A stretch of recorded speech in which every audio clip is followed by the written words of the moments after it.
Chapter 1, A Fable for Tomorrow. Once, there was a peaceful town in America where nature flourished. The farms were prosperous, with blooming fields in the spring and colorful trees in the fall. Wildlife thrived, and people enjoyed the beauty of birds, flowers, and clear streams. Life seemed perfect. But then, something strange happened. A mysterious blight spread through the town. Animals and birds became sick and died. People, too, fell ill, and some died suddenly.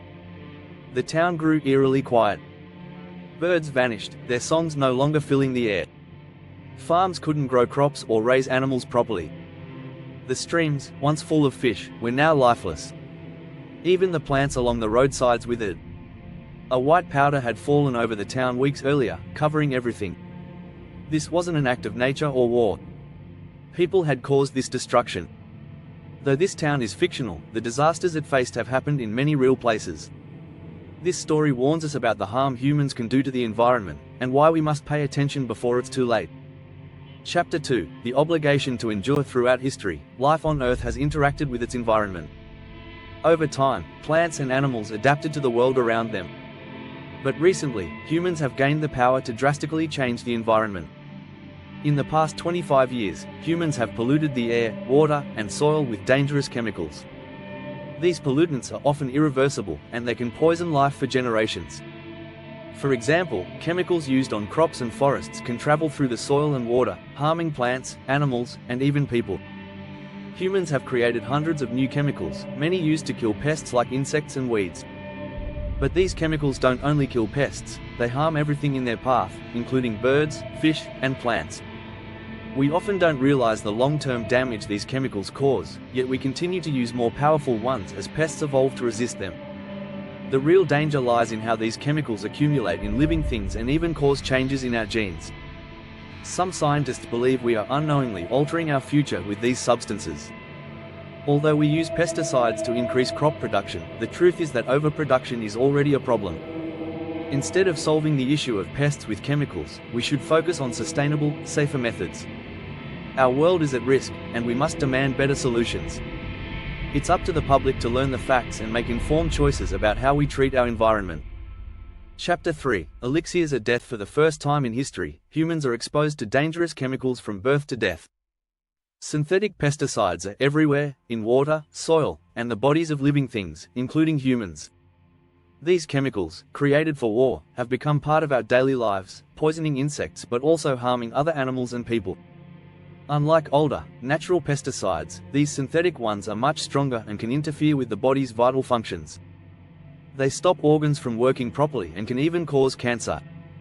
Despite the dangers, new and more powerful chemicals are developed each year. DDT, one of the most well-known pesticides, was first created in the 1800s but became popular during World War II. It was hailed as a miracle because it killed pests and stopped diseases. But over time, scientists discovered that DDT and similar chemicals stay in the environment and build up in the bodies of animals and humans. This can lead to serious health problems, including liver damage. Other dangerous chemicals, like chlordane, aldrin, and endrin, are even more toxic than DDT. These chemicals poison animals and humans, sometimes with immediate deadly effects and other times causing long-term damage. Even small amounts can build up in the body over time, leading to serious health issues. Another group of pesticides, known as organic phosphorus compounds, is extremely poisonous. These chemicals attack the nervous system and can cause convulsions, paralysis, or death. They are used widely in agriculture, often with devastating results for both humans and animals. Systemic insecticides are another threat. These chemicals make plants and animals poisonous from the inside out, so when insects feed on them, they die. But this means the poison can also affect other creatures, including humans. In our efforts to control pests, we've created a world where toxic chemicals are everywhere, and we are only beginning to understand the harm they cause. Chapter 4, Surface waters and underground seas. Water is one of our most precious resources, but much of it is unusable because it is salty. Many places around the world are already facing water shortages. At the same time, humans are polluting this vital resource with chemicals, including pesticides, which contribute to a larger problem, the pollution of the entire environment. Pesticides and other chemicals often find their way into water systems. Some are applied directly to lakes, rivers, or farmlands, and others seep into streams and underground water. These pollutants can be deadly, as seen when fish die after being exposed to water contaminated by agricultural chemicals. In some places, pesticides have been found even in remote streams where there hasn't been any spraying. This shows how chemicals can travel through underground water systems or drift through the air. Groundwater contamination is especially worrying because groundwater feeds streams, rivers, and wells. Once polluted, groundwater can spread contamination everywhere. One alarming example of chemical pollution occurred in Colorado, where chemicals from a manufacturing plant traveled underground, poisoning wells and damaging crops. Even more mysteriously, a weed killer formed naturally in chemical ponds, creating a dangerous new substance. The case of Clear Lake, California, shows how chemicals can move through the food chain. In an effort to control gnats, the lake was treated with the pesticide DDT. While it was effective against the gnats, the pesticide accumulated in fish and birds like the western grebe, which died in large numbers. Even though DDT levels in the water were low, the concentration in animals grew to dangerous levels, passing through the food chain from plankton to fish to birds. Water pollution from chemicals doesn't just affect wildlife, it can also pose risks to humans. Contaminated water can carry harmful or even cancer-causing substances into our drinking water supplies. Studies have shown a link between polluted water and higher rates of cancer in some areas. This chapter emphasizes that water, like other natural resources, is deeply interconnected with all forms of life. Pollution of water is a threat to everything that depends on it. Chapter 5, Realms of the Soil. Soil is essential for life on land. Without it, plants and animals couldn't survive. Soil itself is partly created by living things, starting with ancient organisms like lichens and mosses.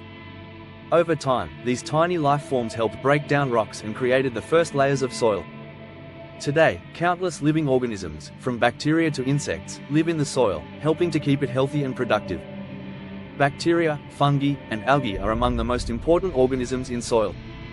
These microscopic life forms break down dead plants and animals, returning important nutrients like nitrogen to the soil, which plants need to grow. Small insects and mites also play a crucial role by breaking down leaves and other plant material. One of the most important soil creatures is the earthworm. Earthworms move soil, mix in organic matter, and help air and water flow through it. Charles Darwin studied earthworms and found that they move huge amounts of soil and improve its quality. However, pesticides pose a serious threat to these vital organisms. When pesticides are applied to soil, they don't just kill harmful insects, they can also kill beneficial insects, fungi, and bacteria that are essential for maintaining healthy soil. Over time, these chemicals can build up in the soil, causing long-term damage. Some pesticides, like DDT, remain in the soil for many years. Repeated applications can cause the soil to become heavily contaminated, with harmful effects on crops and other plants. Some plants, like carrots and peanuts, can absorb these chemicals from the soil, making them unsafe to eat. The long-term use of pesticides threatens the balance of life in the soil and may lead to major problems with food production and the environment. As we continue to use these chemicals, we risk damaging the very foundation of life on land, the soil itself.